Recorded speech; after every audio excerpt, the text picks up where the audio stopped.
దేవుని పరిశుద్ధ నామమునకే స్తుతి స్తోత్రములు కలుగునుగాక.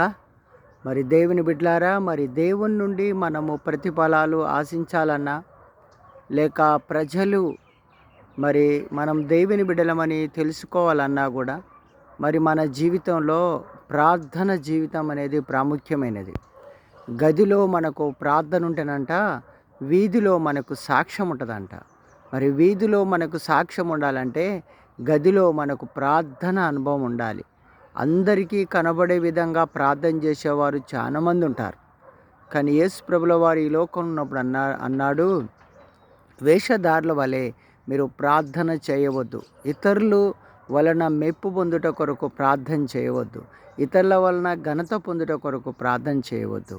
ఎందుకంటే నువ్వు ప్రార్థన చేయనప్పుడు వెళ్ళి నీ గది తలుపులు వేసుకొని, అంటే అర్థం ఏంటంటే ఒకరికి కనబడాలని కాదు, కానీ ఎవ్వరికి కనబడకుండా, అంటే మనము ప్రభునకు మనకును ఒక మంచి సంబంధం కలిగి, అందుకనే ఆ యొక్క మత్తయి సువార్త 6వ అధ్యాయంలో చూస్తున్నాము, రహస్యమందున్న మీ తండ్రి మీకు ప్రతిఫలం ఇచ్చులాగున మీరు గది అనే అనుభవంలో మీరు ప్రార్థన చేయాలి.